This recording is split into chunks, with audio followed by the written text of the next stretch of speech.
स्वागत है आपका भजन माला में। आपके लिए एक ही जगह जहां आपको मिलेंगे सभी प्रकार के भारतीय भक्ति संगीत और भजन। तो अगर आप अपने आध्यात्मिक सफर को संगीत के माध्यम से ऊंचाइयों तक पहुंचाना चाहते हैं, तो हमारे चैनल को सब्सक्राइब करें और भजन माला समुदाय में शामिल हो जाएं।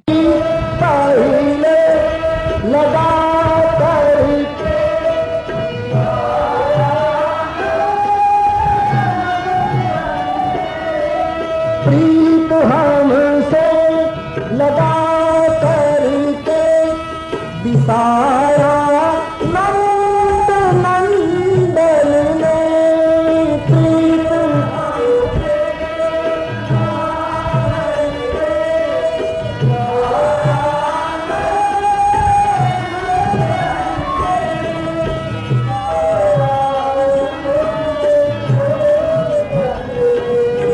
दिसाया नंद नंद चरण में शीश धर धर के हम उनको मना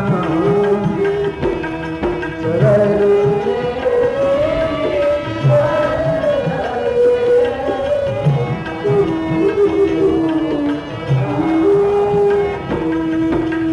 और अंत में गोपियों ने एक प्रार्थना की कि उद्धव, अब हम में क्षमता नहीं कि हम कृष्ण को मिल सके। यदि कभी कृष्ण आ जाए पुनः तो हम घर से भी बाहर नहीं निकल सकेंगे। उसको हमारे पास ले आना। हम में क्षमता होती तो हम मथुरा नहीं आते। हमारा पुरुषार्थ इतना प्रबल नहीं है। अब तो वो ही अनुग्रह करे तभी घटना घटेगी। तो इतना करना क्या,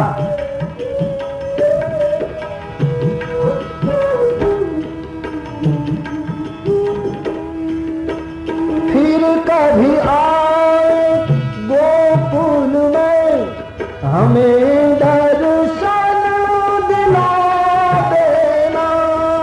फिर कभी आए गोकुल हमें दर्शन, फिर कभी आए गोकुल में हमें दर्शन दिला देना।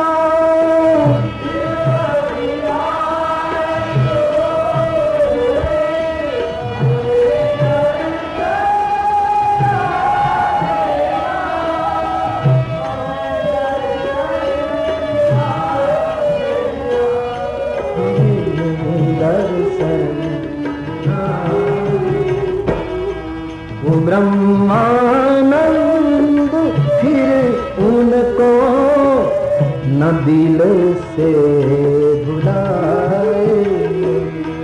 ब्रह्मानंद फिर दिल से हम उनको न भुलाए। मिला दो शाम से उधो ना हम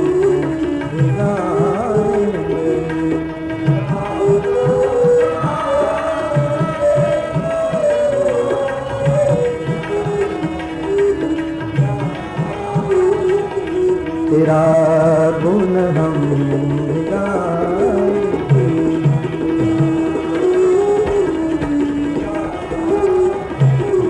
तेरा गुण हम गाएंगे।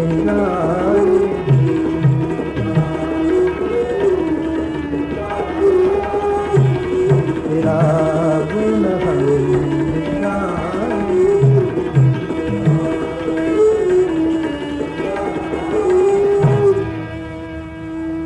बस व्रज की दशा ऐसे रही, रस समाधि की, प्रेम समाधि की। निस दिन बरसत नयन हमारे। और बाद में आपने सुना होगा एक मत ऐसा है कि वृंदावन छोड़कर भगवान कृष्ण गए तो पुनः कभी नहीं आए। एक मत। और कुछ महात्माओं का मत ऐसा है कि एक बार आए, जो हो, जिसकी जो अनुभूति। लेकिन हमने जो सुना है कि कृष्ण विरह में माता पिता बहुत बुजुर्ग हो गए, रोते रोते आंखें भीतर उतर गई। दर्श बिन दुखन लागे नैन, बिना दर्शन नेत्र दुखन लगे। बहुत समय बीत चुका। मथुरा से श्री कृष्ण हस्तिनापुर और वहां से द्वारिकाधीश बन चुके। कितना काल का अंतर चला गया बीच में। और अचानक एक बार वृंदावन में खबर आई कि भगवान श्री कृष्ण कुरुक्षेत्र में जो मेला लग रहा है वहां आ रहे हैं। इतनी सालों का फासला हो गया है बीच में। नंद जी ने यशोदा जी को कह दिया कि गोपाल कुरुक्षेत्र आ रहा है। यशोदा जी ने आंख में अश्रु भरकर कहा, चलो कुरुक्षेत्र चले। महाराज, मेरी एक इच्छा है कि मैं मरूं उससे पहले एक बार गोपाल को देख। नंद भी रोने लगे। सब ब्रजवासी तैयार हो गए। सुना है संतोष। यशोदा जी ने नंद जी को पूछा कि एक शंका होती है क्या, कि हम जाएंगे तो इतनी साल बीत गई, कृष्ण हमको पहचान सकेगा? ऐसा मत बोलो। मेरा यकीन है देखेगा तो दौड़ेगा। सबको लेकर आते हैं कुरुक्षेत्र। लाखों की तादाद में लोग जमा हुए। युगावतार, पूर्णावतार, पुष्टि अवतार, प्रेमावतार, पूर्ण ब्रह्म भगवान श्री कृष्ण पधारने वाले हैं। हजारों निगाहें एक और देख रही हैं। बड़ा मेला। यहां यशोदा जी बिल्कुल वृद्ध हो चुकी है। आई बड़ी भीड़। बस एक ही पुकार है, गोपाल गोपाल गोपाल। पुकार, जय राधा माधव,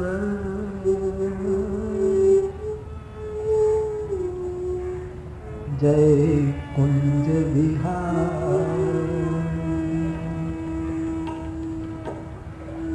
बस यही मुख से शब्द निकलते थे। जय राधा माधव, जय कुंज विहार। जय गोपी जनवल्लभ, जय गिरिवरधाम। जय गोपी जनवल्लभ, जय गिरिवरधाम। जय राधा माधव,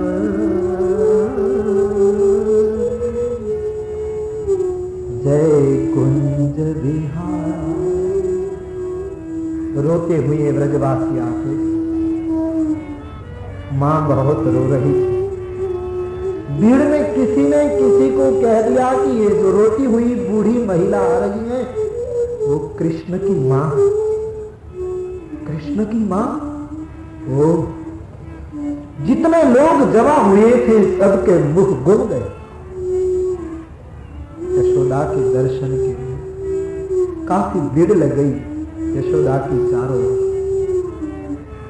और बिल्कुल ठीक है कि इस दुनिया में कोई भी व्यक्ति कोई भी क्षेत्र में कितना ही बड़ा क्यों न हो, लेकिन अपनी माता से बड़ा कभी नहीं हो सकता।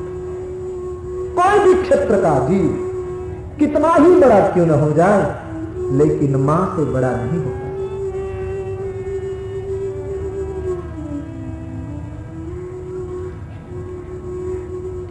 भगवान श्री कृष्ण आ पहुंचे हैं और उसने पूछा कि इतने लोग उधर क्यों देख रहे हैं, क्या हुआ है वहां। एक आदमी ने भगवान को कहा, प्रभु सुनने में आया है बड़ी भीड़, क्या कि वृंदावन से कुछ लोग आए। वृंदावन से हमारा हम पहचानते नहीं, लेकिन कोई कह रहा था वहां तो पहुंचना कठिन है, लेकिन लोग कह रहे हैं गोविंद की माता यशोदा आई। मां शब्द सुनते ही गोपाल के नेत्र भर गए। मेरी मां आई, दौड़ पड़े, लोगों ने रास्ता दे दिया। गोविंद दौड़े, आंखों से अश्रु बहते थे यशोदा जी के, और बस ये ही सूर था मुंह में। रोती हुई गा रही थी,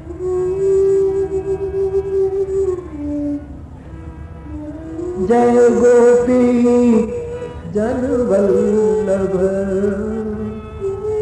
याद कीजिए चैतन्य महाप्रभु को, याद कीजिए इस धरा के परम संत को, जिन्होंने आंसू को अपना धर्म समझा था।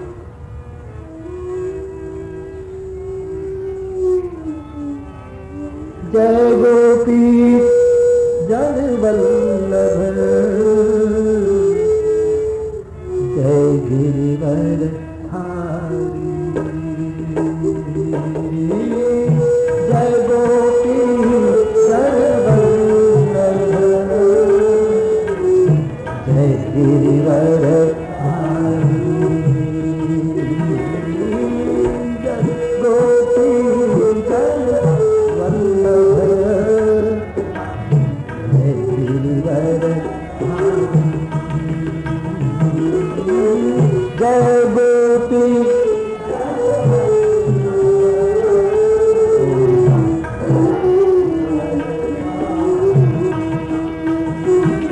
जय राधा माधव, जय कुंज बिहारी। जय राधा माधव, जय कुंज बिहारी। भाव से श्री राम जय जय राम, श्री राम जय जय राम, श्री राम जय राम। हरि बोल, श्री राम जय जय राम, श्री राम जय जय राम, श्री राम जय जय राम, श्री राम जय जय राम,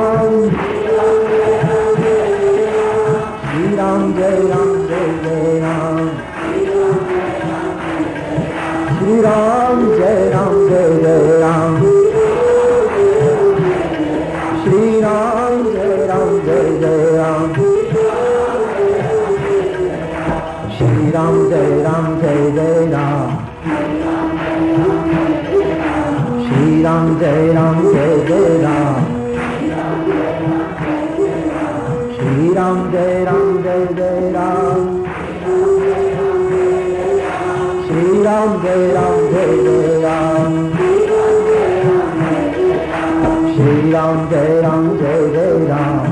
श्री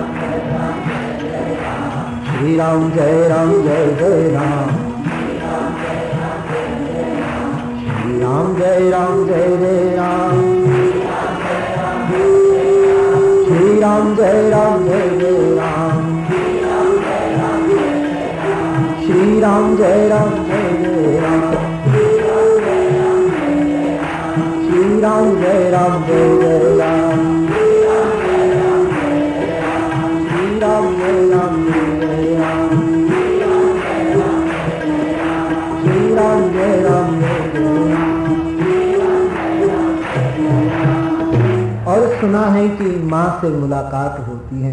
मैं तो केवल आपको यही बात में ले जा रहा था कि एक मार्ग है योग का, जो पतंजलि और बड़े बड़े मनीषियों के मत के अनुसार बड़ी कठिनाई के बाद समाधि को उपलब्ध कराता है, और एक मार्ग है अश्रुओं का, प्रेम का, अनुराग का, जो पता नहीं लगे ऐसे समाधि की उपलब्धि करा देता है।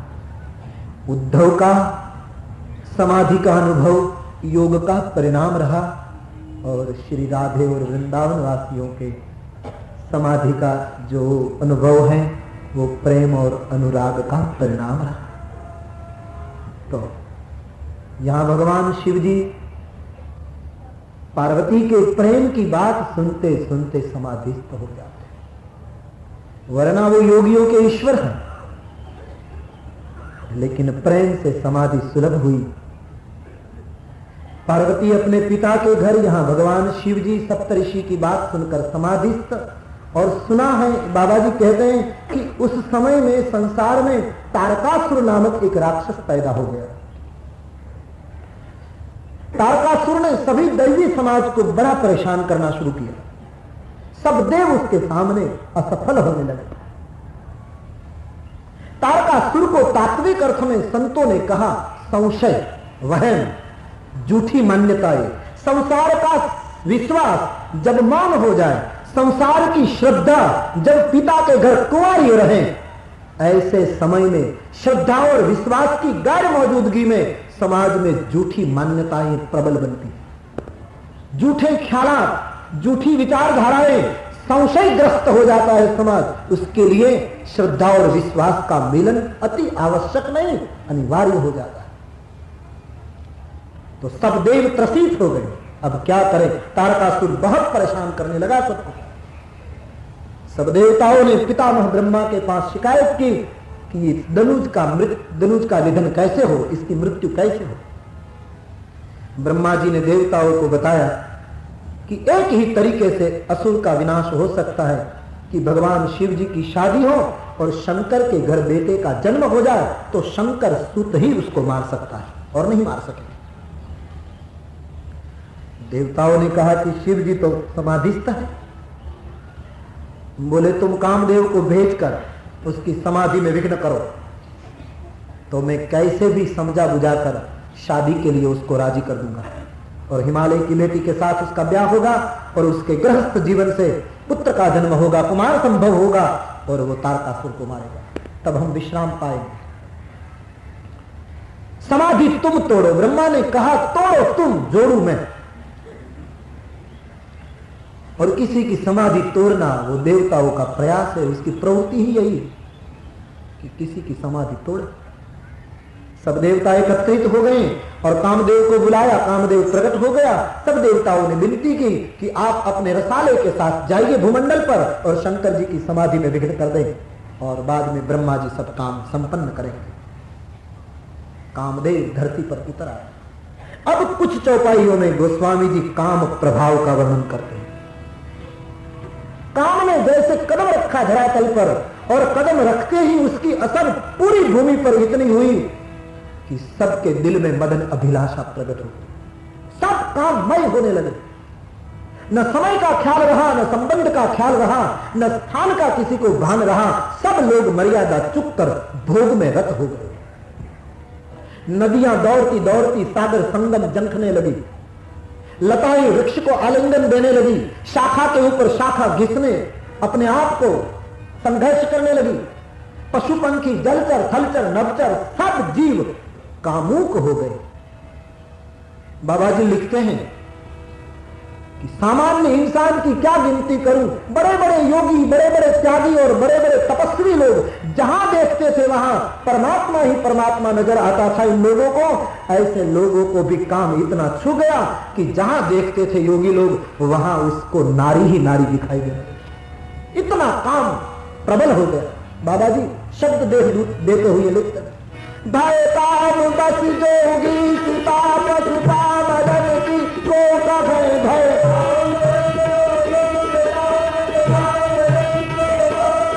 देखा चराचर नारी मई के ब्रह्ममय देखत रहे।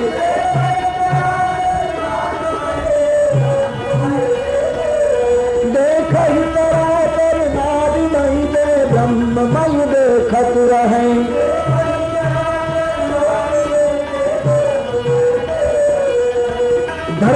धूल के रचकन से लेकर सूर्य तक जहां देखे वहां ब्रह्म दिखाई देता था।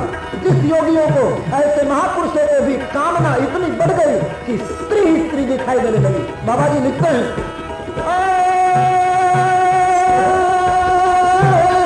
अबला बिलो कहीं पुरुष नहीं, जब पुरुष तब अबला मय, अबला बिलो कहीं दुई दंड धरि ब्रह्मांड भीतर कामकृत कौतुक अयं दुई दंड धरि, दुई दंड धरि ब्रह्मांड भीतर कामकृत कौतुक अयं।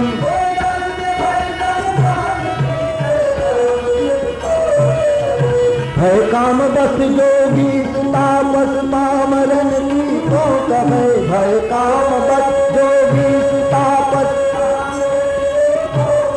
देख ही चराचर नादि मई दे ब्रह्म मई दे खल रवि।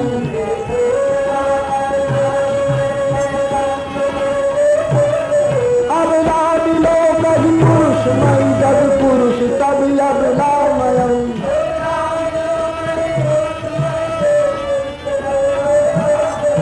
जहां देखे पुरुष नारीमयी संसार देखने लगे और नारी वृंद संसार को पुरुषमयी देखने लगे। सब अपनी मर्यादा तोड़ चुके, इतना काम बढ़ गया। पामर की क्या गिनती कर। गोस्वामी जी लिख देते हैं पीछे, धरी न काहू धीर और सबके मन मन सीज हरे, जेहि राखे रघुबीर सो उबरे ते ही काल मह। कोई धैर्य नहीं रख पाया, सबका मन कामदेव ने खींच लिया, ग्रस लिया। गोस्वामी जी ने सोरठे की ऊपर की पंक्ति लिख दी, दरीन काहू धीर सबके मन मन सीज हरे। सबके मन को कामदेव ने ग्रस लिया, लेकिन लिखने के बाद गोस्वामी जी को चिंतन हुआ कि मैंने तो लिख दिया सबके मन मन सीज हरे, सबके मन ग्रसित हो गया, कोई नहीं बचा उस काल में। और जो लिखा वो कैसे मिटाया जाए।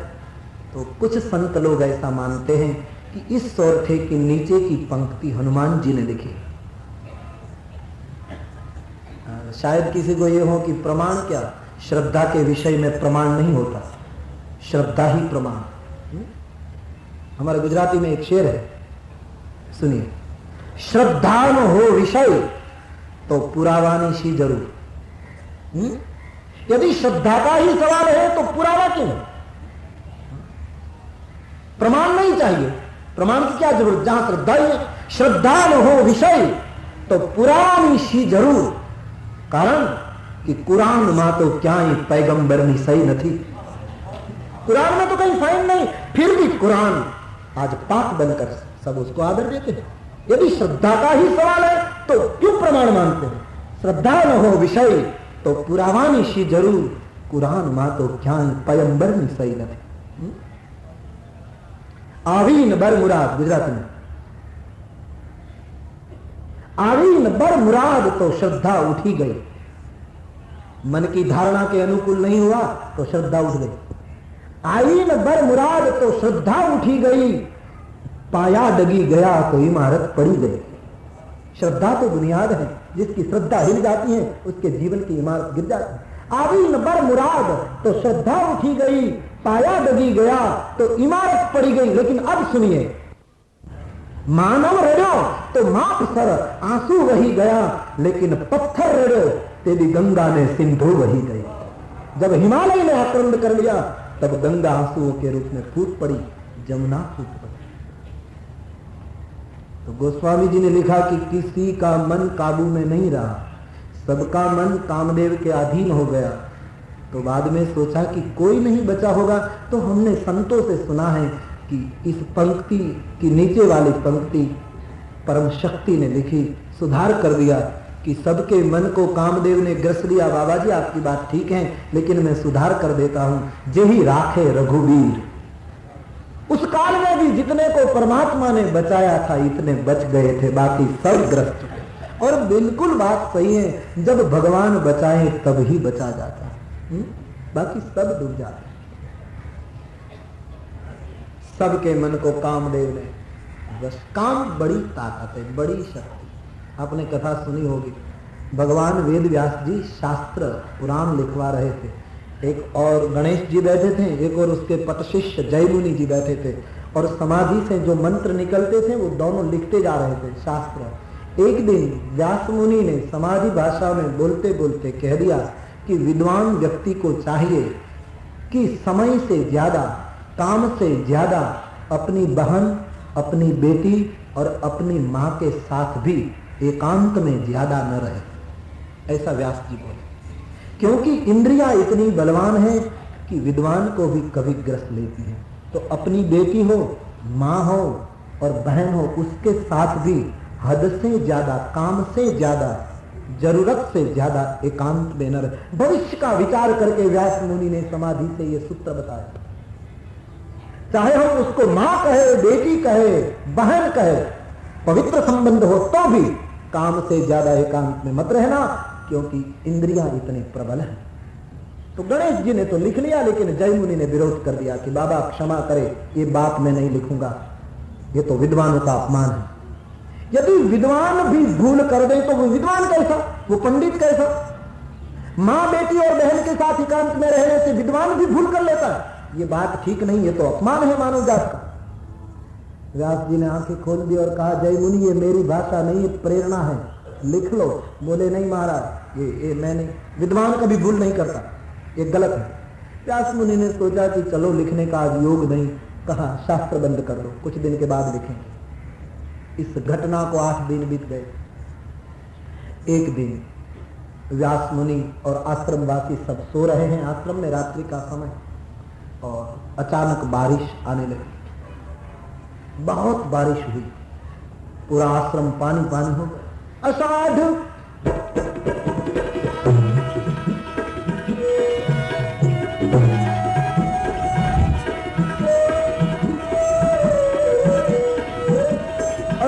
उतारम मधुमलारम बनीलहारम जलधारम दादूर डकारम मयूर पुकारम तड़िताकारम तारम नालहि संभारम व्यास अपारम नंद कुमारम निर्खारी कह राधे प्यारी मैं बलिहारी गोकुल आवो गिरिधारी, अब गोकुल आवो गिरिधारी।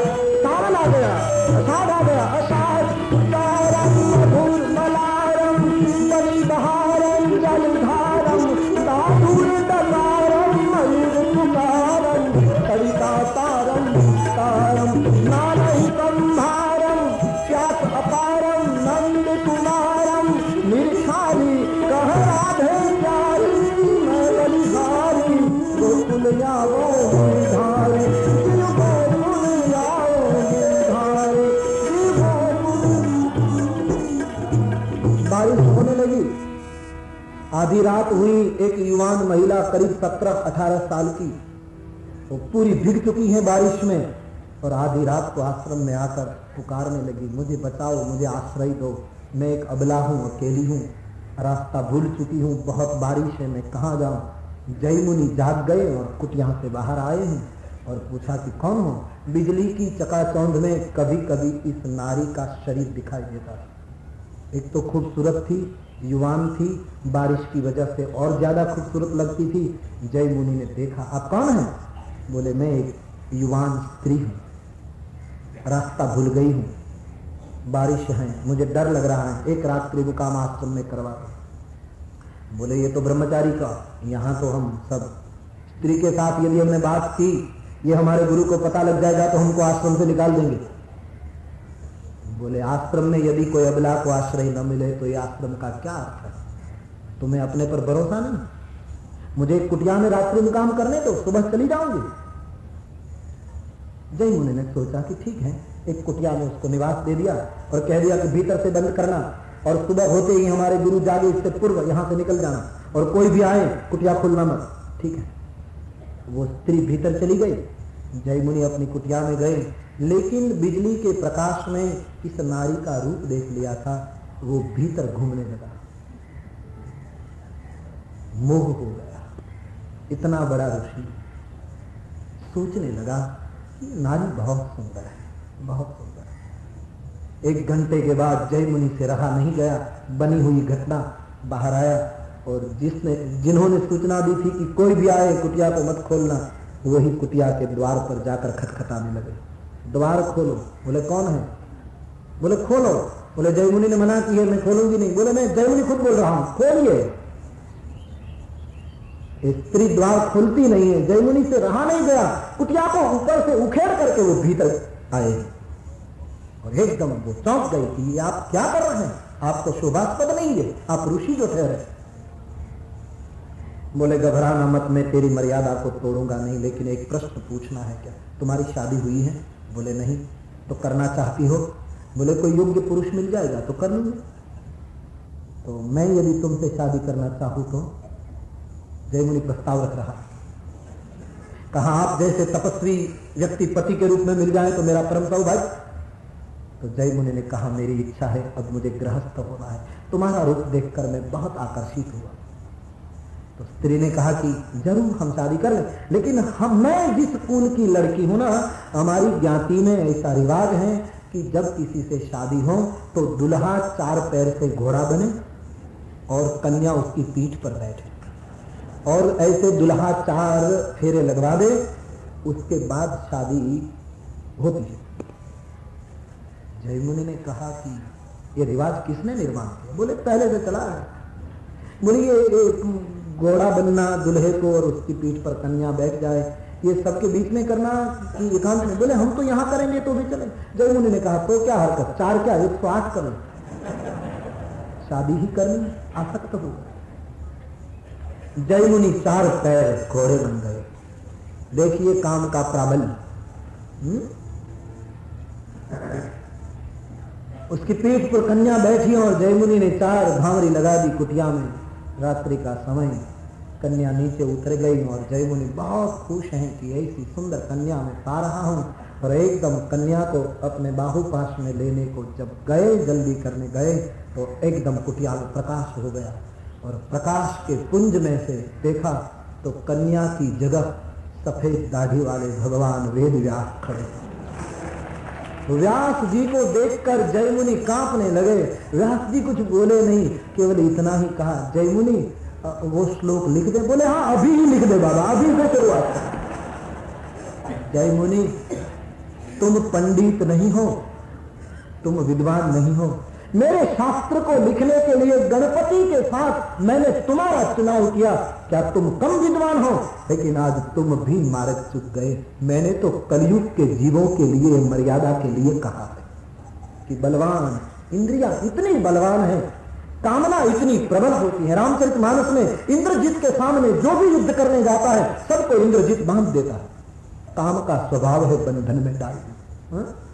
हनुमान जी को भी बांध दिया, भगवान राघवेंद्र को भी इंद्रजीत बांध लेता है, क्योंकि विनय पत्रिका में बाबा जी ने इंद्रजीत को काम बताया।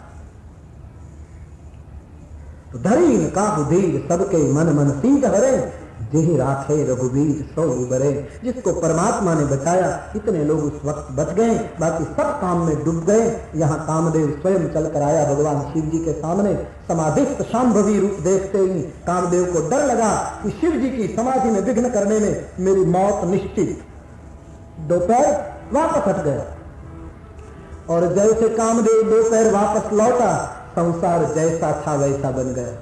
कामदेव ने वसंत ऋतु निर्माण की और कामदेव ने निर्णय किया शंकर की समाधि तोड़ने के लिए। अप्सराएं गान करने लगी और गंधर्व गाने लगे, किन्नर गाने लगे शंकर की समाधि को तोड़ने के लिए। चारों ओर से अपनी जो कला थी उसका उपयोग किया।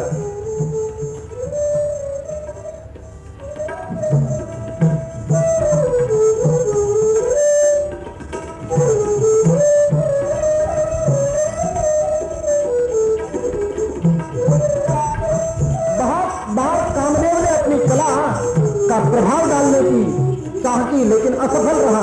शंकर जी की समाधि टूटी नहीं, हिली नहीं, थक गया कामदेव। एक वृक्ष की घटा में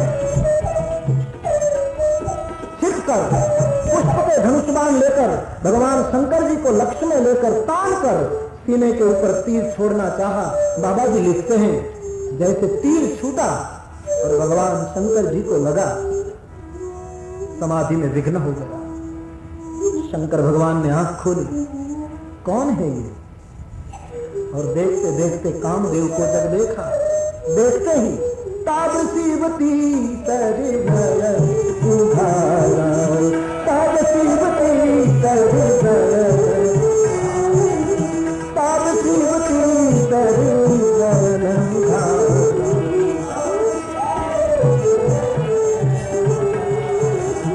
चितवत काम भयरु जय सारा, चितवत काम भयरु, चितवत काम भयरु जय सारा,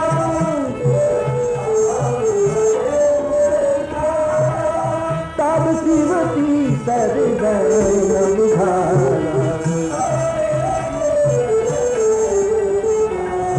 कामदेव को देखते ही सौम्य रूप रौद्र बन गए, प्रकृति घूमने लगी भगवान शंकर की। कामदेव की ये हिम्मत, और भगवान शंकर ने तीसरा नेत्र खोलकर कामदेव के सामने देखा और देखते ही काम जलकर भस्म हुआ। ध्यान देना, शिव जी ने काम को जब जलाया तब तीसरी आंख का उपयोग क्यों किया? इसका एक अर्थ यह है कि ये दो आंखों से काम नष्ट नहीं होता, सावधानी नहीं रही तो ये दो आंखों से तो कभी कभी काम और बढ़ जाता। किसी के सौंदर्य को देखा, काबू नहीं रहा, काम बढ़ गया। काम को जलाने के लिए गोस्वामी जी कहते हैं तीसरी दृष्टि होनी चाहिए, निर्द्वंद चेतना, जो सब में हुआ करती है, लेकिन प्रारब्ध पूर्ण हो उससे पूर्व जो तीसरी दृष्टि खोल पाता वो शिव और नहीं खोल पाता वो जीव। क्षमता सब में है, एक अर्थ। दूसरा, तीसरी आंख से काम को जलाया, क्यों कि काम का स्थान तीसरा है, धर्म अर्थ काम मोक्ष, ये चार पदार्थों में काम का स्थान तीसरा बताया गया धर्म ग्रंथों में। तीसरे स्थान के काम को नष्ट करने के लिए साधक में तीसरी दृष्टि पैदा होनी चाहिए, जिसको शंकराचार्य महाराज इस शब्दों में कहते हैं, अहम निर्विकल्पो निराकार रूपो विभुर्व्याप्य सर्वत्र सर्वेन्द्रियाणाम सदा में समत्वम न मुक्तिर्न बंध चिदानंद रूप शिवोहम शिवो, न पुण्यम न पापम न सौख्यम न दुखम, सब द्वंद मिट जाए और चिदानंद स्थिति प्राप्त हो जाए। इसलिए तीसरी दृष्टि। एक तीसरा, काम का प्रवेश द्वार ज्यादातर आंख है, काम आंख से प्रवेश करता है। और गोस्वामी जी ने यह बताया दुनिया को कि जिस द्वार से दुश्मन प्रवेश करे और भीतर अड्डा जमाए उससे पूर्व द्वार में ही उसकी हत्या कर दी। विकार जिस द्वार से प्रवेश करना चाहे उस द्वार पर ही उसको मिटाए तो ही घटना घट सकती। तो जब कामदेव को देखा और तीसरी दृष्टि से उसको समाप्त कर दिया, पूरा संसार निष्काम हो गया। योगी लोग उत्सव मनाने लगे कि अच्छा हुआ काम जल गया, हमारी साधना में बार बार विघ्न करता था। और भोगी लोग रोने लगे कि काम जल गया, अब जीवन में रस जैसा कुछ बचा नहीं, अब क्या करें। गोस्वामी जी काम जलने के बाद संसार की परिस्थिति का पुनः रूप दिखाते हैं कि संसार की कौन क्या स्थिति हुई। बाबा जी लिखते हैं, योगी अकंटक भयपति गति सुनति मूर्छित भई। योगी अकंटक, भोगी दुखी होने लगे।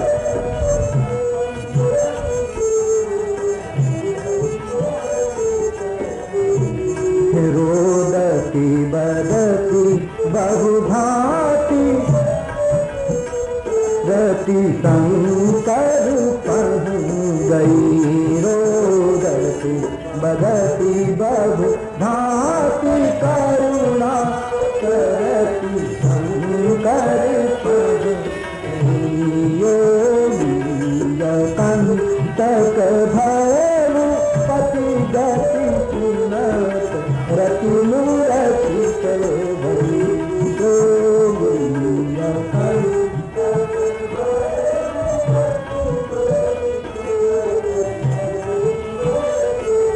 कामदेव की पत्नी रति पति की मृत्यु की समाचार सुनकर रोती हुई दौड़ी, शिव जी के सामने आकर रोने लगी और काम को जलाने के समय इतने रौद्र बन गए थे चंद्रशेखर, वो अबला के आंसू को देखकर कोमल हो गए।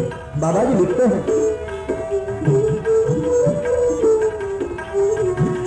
प्रभु आशुतोष कृपालु थी, अबला निरखी बोल सही प्रभु आशुतोष कृपालु थी, अबला निरखी बोले सही योगी, अखंड तक धैर्य पति गति सुनति मूर्छित धैर्य योगी।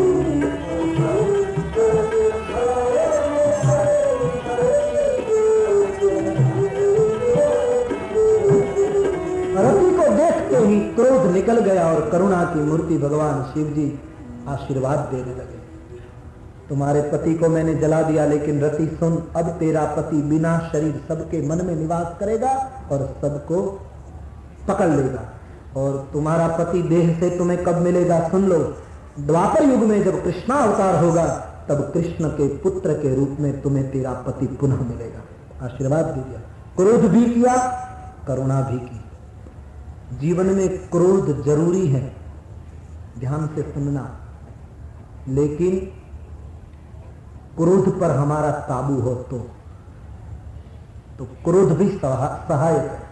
शंकर जी के जीवन में क्रोध नौकर की तरह आता है, जब चाहे बुलाता है, काम हो जाने के बाद क्रोध को विदा कर देते हैं और वो करुणा की मूर्ति बन। हमारी मुश्किल क्या है कि क्रोध मालिक बनकर आता है, बाद में हमसे जो चाहे उसको करवा लेता है। यदि क्रोध में शिव जैसा कौशल्य आ जाए हमारे जीवन में, तो क्रोध भी सहायक है। जरूर तो हो क्रोध करो, लेकिन बात पूर्ण होते ही व्यवस्था पूर्वक क्रोध, आयोजनबद्ध क्रोध। संगीत की महफिल हो तो संगीत के सुर के साथ तबले या जो कुछ वाजयंत्र हो वो चढ़ाए जाते हैं, लेकिन भजन का संगीत का प्रोग्राम हो तो तबला कब तक चढ़ाए रखना, जब तक प्रोग्राम पूरा हो जाए तो पुनः उतार देना। चढ़ाए रखे तो फट जाएगा। वैसे संसार में जब जरूरत हो तो ये तबला चढ़ाना, लेकिन महफिल पूरी हो जाए उसके बाद पुनः उतार देना।